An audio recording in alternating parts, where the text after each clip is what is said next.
What you're lacking is a brand. Like, you developing more products does not make a brand. You developing associations that are premium is what makes the brand. And so the AI influencers and all that stuff that you're going to go do, that's fine, but they don't have brands. And so you have a lot of people, you're basically just getting free clicks. That's what this is. But if you want the value of the association, that's where there's probably 1 or 2, 3, maybe big Mexican female influencers that you need to recruit, give tiny, tiny slivers of the company, or not at all, pay them to be the face of the company, to get the associations in place. Okay. That's what has to happen. Okay. So, said differently, if school were to have just gotten a bunch of AI affiliates to go make content about school, that does not do the same thing for school as me investing in school and then talking about school. Because I have trust, the AI avatar doesn't. And so that's the problem you're trying to solve, is you're trying to solve a trust issue with more products, which is just irrelevant. It doesn't actually translate. Now, the product itself has to be exceptional. That reinforces the brand that's good. If the product sucks, it doesn't matter what happens after that, right? You'll get the first purchase, and then that's it. And you won't get a good person to go promote it because they know the product sucks, it's going to hurt their brand, right? And so people will then say, okay, well, there's a zillion lotions and potions on the internet. I trust her because I've consumed her stuff, and I know she wouldn't sacrifice her reputation just to make a quick buck. And that's what reinforces and elevates the brand. Okay. Okay? So I'm fine with the AI thing. I think it's cheap clicks. Yeah, very cheap.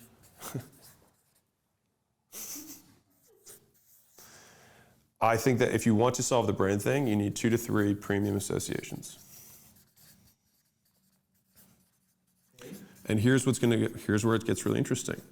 If you get those 2 to 3 premium associations, guess who else will want to promote your shit? The people who are not as cool as them but wish they were as cool as them. What you're trying to do is capture the cool. Yeah. And you don't get that with AI slop. You'll get impressions. People will have heard of you, but they will not have positive association. They will have heard of you. Mm-hmm. It's a reach play, not an influence play. You want influence. So the real is that you have an arbitrage business. Yes. And it's very difficult to turn an arbitrage business into a strong brand because the arbitrage stuff, all the huge amounts of content that you're pumping out, typically are not cool. And so cool people don't want to associate with it. So they don't. And so the harder way to grow this into a true brand, which is what you want, I think, right, is to build we want to be the number one thing.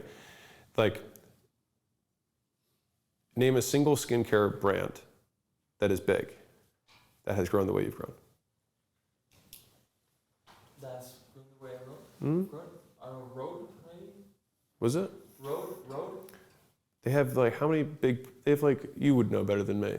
But isn't that Hailey Bieber? Yeah, it's Bieber, yeah. Oh yeah, I mean, it's the same thing minus Hailey fucking Bieber, but it's her brand. Yeah, I know. The point is that you probably, if you were to name a bunch of skincare lines, you would literally just go down the line and start just be well, there's Kylie Cosmetics, there's Hailey Bieber's, you just start naming people. There's Fenty, you just start naming the people who represent the brands. Mm-hmm. That's what you're missing. And so what's difficult is I think you can actually I think with a couple of premium brand associations, you can cover it. You can't be discount driven. I know. I don't think our product is that good. I mean, right.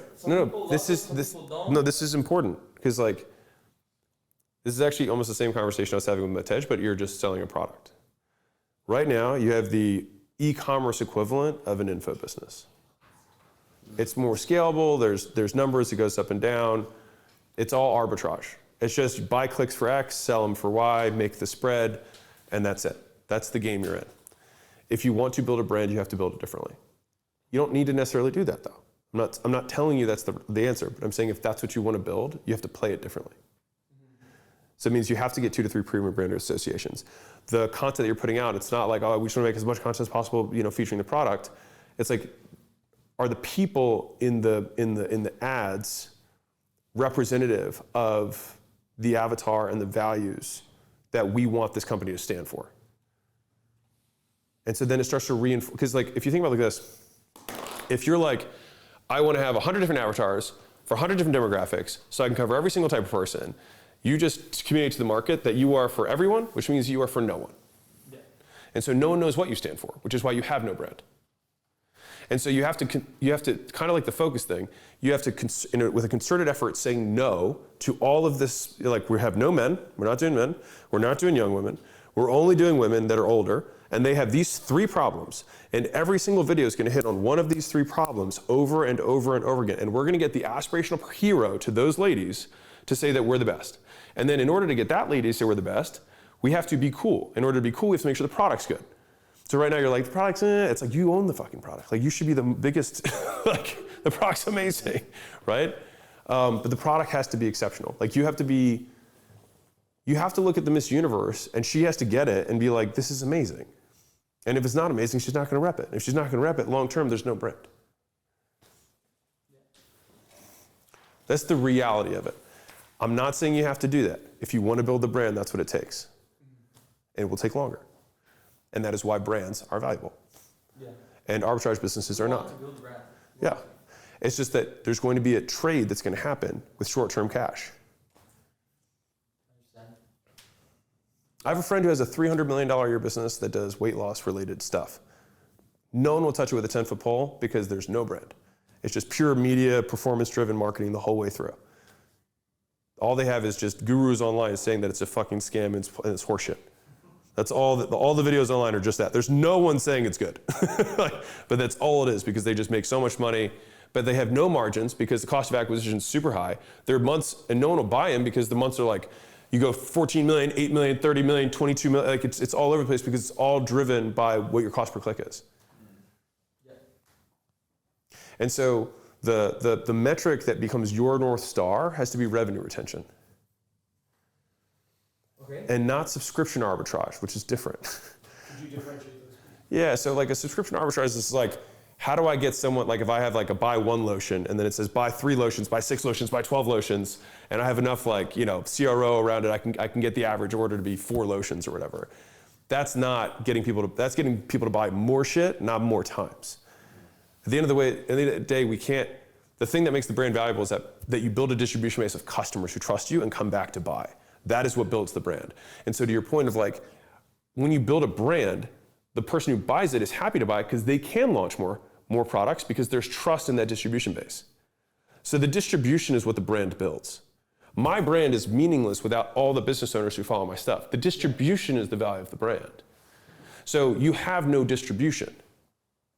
You don't have a huge base of customers that are always willing to buy whatever you do next. You have a small base of customers. You have a huge base of new customers every month, a very small base of recurring customers. You need that base to grow. And it's not just recurring because you're billing them, but people who trust you and are willing to take a shot on your next product.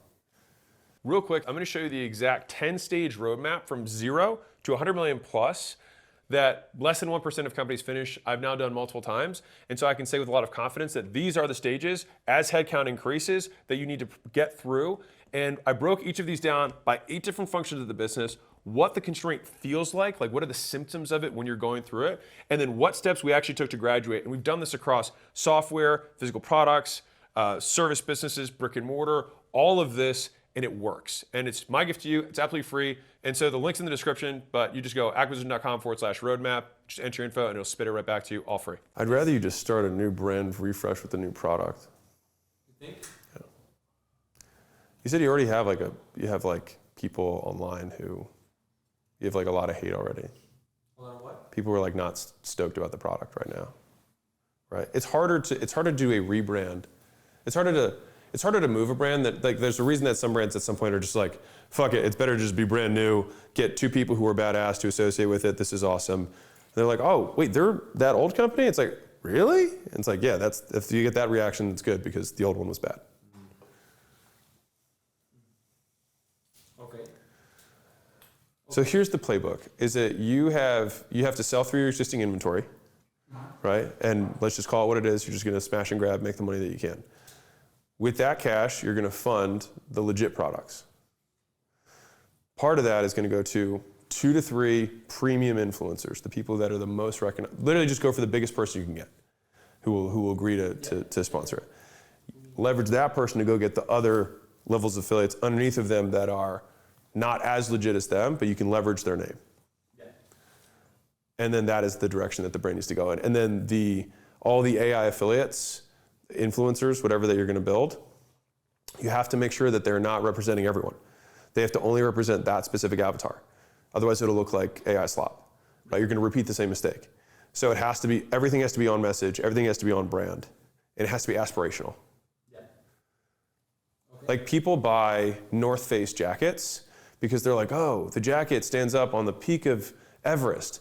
It'll probably keep me warm from the car to the building, right? And so people discount big aspirational things and then say, okay, well, if the guy jumped, give him energy to jump out of outer space down to the earth, it'll probably, my Red Bull will probably like wake me up for my meeting in 30 minutes, right? Like the Range Rover can go off-road and go up mountains and all this stuff. It's like it can probably deal with a little bit of snow here in Vegas. So it's like they'll always discount. And so the idea is like we have to have these big, like why do I do a $100 million launch?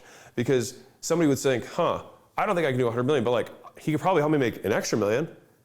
So it's like I have to go all the way here to prove to somebody that they're like, okay, he can probably help me get to here.